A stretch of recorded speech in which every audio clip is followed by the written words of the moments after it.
Nifty के daily analysis में आपका बहुत बहुत स्वागत है। आज मार्केट ने अपना क्लोज किया है 25,891 पे, जो पिछले दिन के क्लोज से मार्केट केवल 22 पॉइंट नीचे आके बंद हुआ है।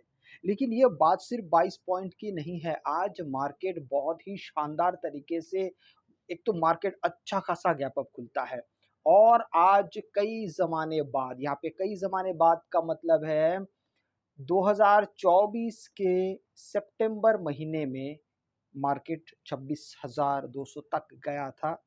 उसके बाद से जब मार्केट गिरना शुरू हुआ, फिर मार्केट दोबारा 2024 सितंबर महीने के बाद और ये दो 26,000 का आंकड़ा नहीं देख पाया था।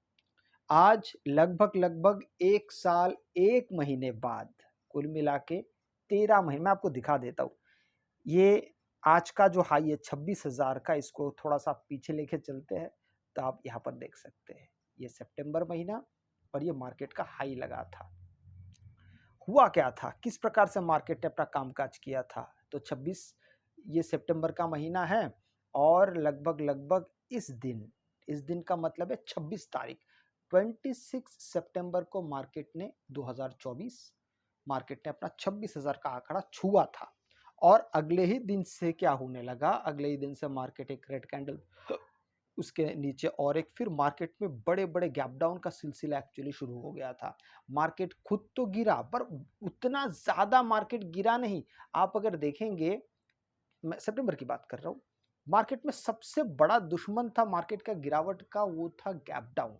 बहुत बड़े-बड़े गैप डाउन होने लगे थे और फिर अक्टूबर महीने का लगभग शुरुआत के हफ्ते तक ये लगातार सिलसिला चलता रहा था।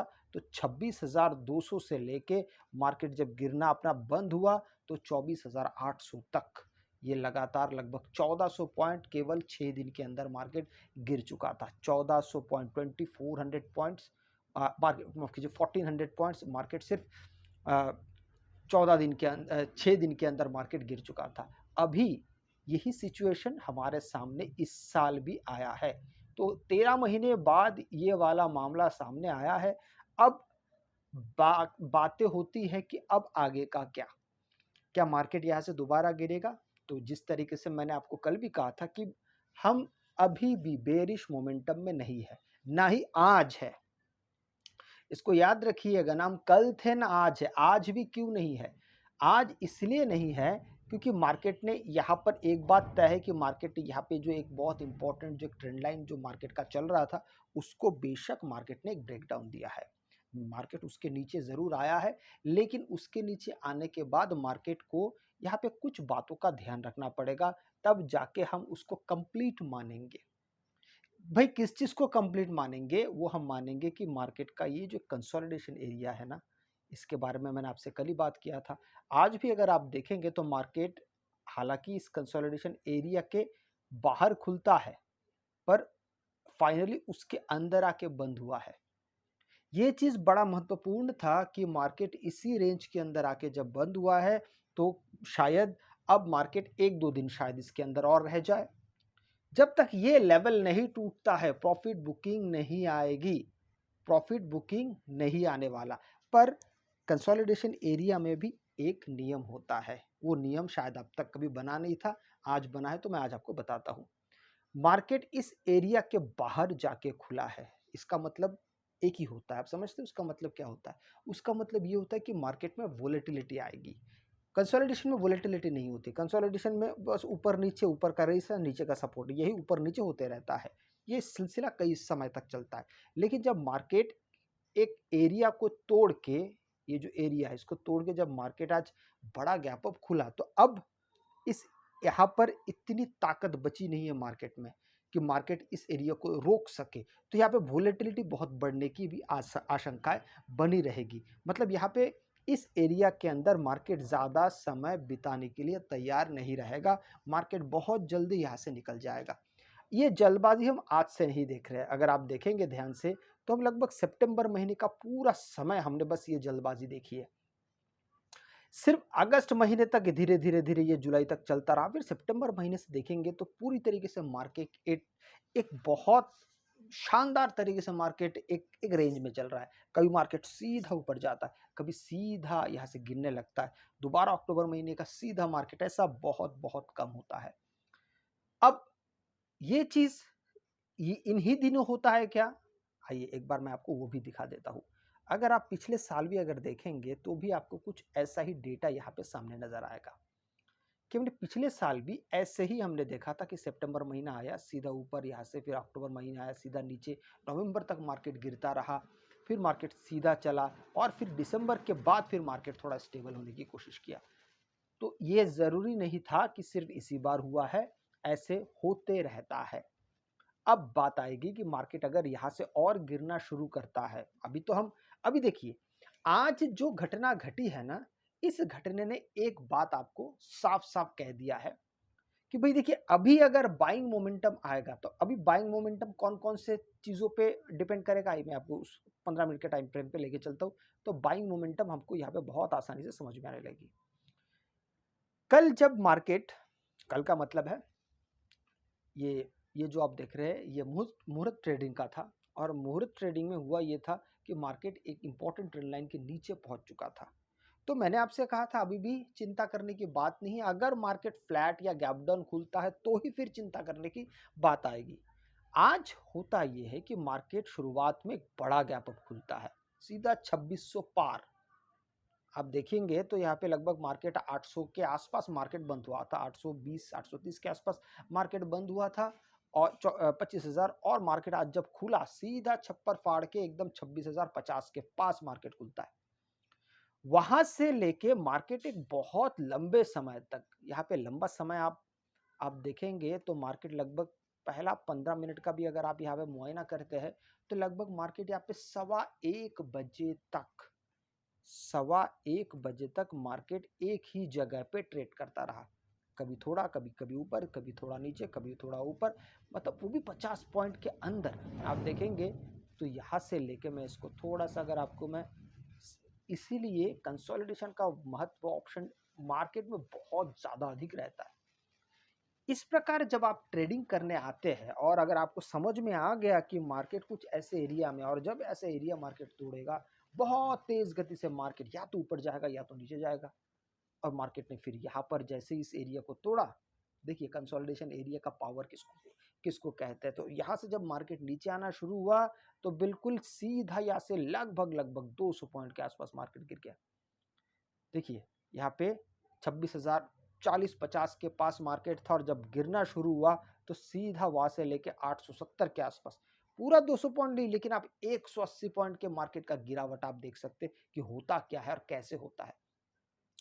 और यहाँ पर जैसे ही मार्केट फिर इस एरिया को तोड़ता है, एक तो देखिए गिरते गिरते गिरते गिरते आया, इसके इसके नीचे बना रहा, इस ट्रेंड लाइन के ऊपर दोबारा जाने की मार्केट में क्षमता बची नहीं थी, इसलिए मार्केट में एक तेज गिरावट हमने आज देखा। अब यहाँ पे एक चीज और आएगा, देखिए इसको मैं आपको दो चीज आपको यहाँ पे बना के दिखाता हूँ तो आपको चीजें थोड़ा सा आसान भी लगने लगेगा। यहाँ से अगर आप देखेंगे तो एक ट्रेंड लाइन भी यहाँ से गुजर रहा है, उस ट्रेंड लाइन को जरा आप यहाँ पे ध्यान से देखिएगा। ये ट्रेंड लाइन कल के लिए आपके लिए बहुत अच्छा काम करने वाला है। क्या करेगा, कैसे करेगा, ये सारा चीज मैं अभी आपको बताता हूँ।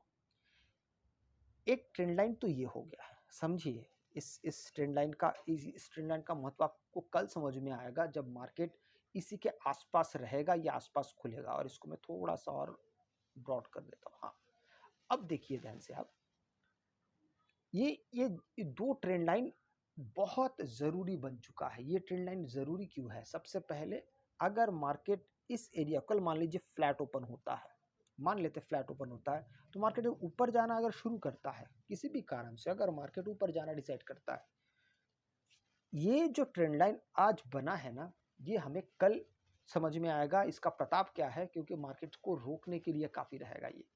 क्यों? क्योंकि यहाँ पर ऑलरेडी एक इंपॉर्टेंट बहुत बड़े जो टाइम फ्रेम का ट्रेंड लाइन है, जो डे टाइम फ्रेम का ट्रेंड लाइन था, उसको मार्केट ने ब्रेक डाउन दिया है। इसीलिए ये वाला अब ज्यादा एग्रेसिवली मार्केट को रोकने का काम करेगा।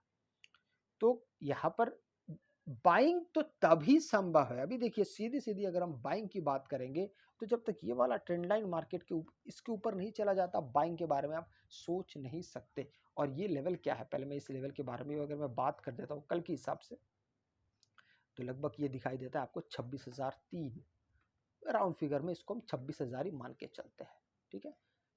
कुल मिला के अभी कल अगर मार्केट कहीं पे भी खुले, गैप अप खुले, गैप डाउन खुले, जब तक मार्केट 26,000 के ऊपर अब सस्टेन नहीं हो जाता, बाइंग साइड अभी एक्टिवेट नहीं होगा, ना ही कोई बायर्स आपको इंटरेस्ट लेता हुआ दिखेगा, सिर्फ और सिर्फ बोलबाला अब रहेगा सेलर्स का।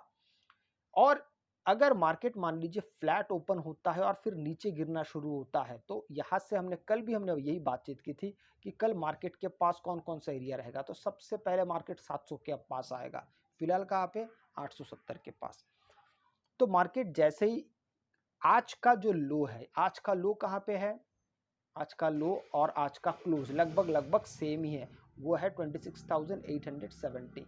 मार्केट कल इसी के आसपास अगर खुलता भी है और फिर इसके नीचे कम से कम आधा घंटा सस्टेन अगर कर जाता है, तो फिर बड़ा ही आनंदमय चीज होगा। लेकिन याद रखिएगा, कई बार क्या होता है, अच्छा अगर 870 से नीचे शुरू होता है तो हमारा पहला जो एक इम्पॉर्टेंट लेवल है वो है हमारा 25,700 का पहला पहला टारगेट होगा। और उसके बाद फिर आएगा 25,650 और तीसरा टारगेट आएगा 25,600।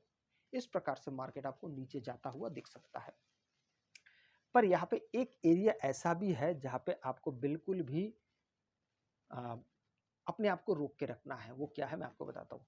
ऊपर 26,000, नीचे 25,870, ये 150 पॉइंट का लेवल है। ये 150 पॉइंट आपको बहुत ज़्यादा कंफ्यूज कर सकता है। कैसे? इसी 150 पॉइंट के अंदर अगर मार्केट रहता है ना, तो कभी ऊपर कभी नीचे, कभी ऊपर कभी, और इसको समझने के लिए बहुत ज़्यादा आपको फिर 5 मिनट के टाइम फ्रेम पे आपको ट्रेंड लाइन के साथ फिर काम करना पड़ेगा। कई बार ऐसा होता है, ये देखिए ये हाई है, इसके ऊपर जाएगा तो मार्केट बाइंग पोजीशन पे आएगा, इसके नीचे जाएगा तो मार्केट एग्रेसिव सेलिंग करेगा। लेकिन इसके बीच में जो 130 पॉइंट का जो गैप है, इस 130 पॉइंट के गैप में भी कुछ कुछ बातें, चीजें छुपी रहेगी। क्या क्या बातें? सबसे पहले मार्केट जैसे ये 927 अगर आप देखेंगे, 927 कह लीजिए या 930, 25,930 के ऊपर जाके मार्केट थोड़ा बहुत एक बार आपको यहाँ से बुलिशनेस का साइन दिखाएगा 26,000 तक। मतलब 60 70 80 पॉइंट का एक छोटा सा एक लूप होल, या आप कह सकते हैं छोटा सा एक प्राइस एक्शन के साथ अगर वहां पे बाइंग साइड लिया जा सकता है। क्योंकि अगर ये ट्रेंड लाइन के क्रॉस करता है मार्केट, तो फिर मार्केट के पास एक रास्ता खुल जाता है 26,000 तक पहुंचने के लिए। इसलिए ये नीचे वाला जो ट्रेंड लाइन है, इसका अगर ये टूटता है तो ये सारी बातें आएगी। पर यहाँ पर बहुत छोटे क्वांटिटी के साथ और बहुत छोटे टारगेट के साथ यहाँ पे ट्रेड होना चाहिए।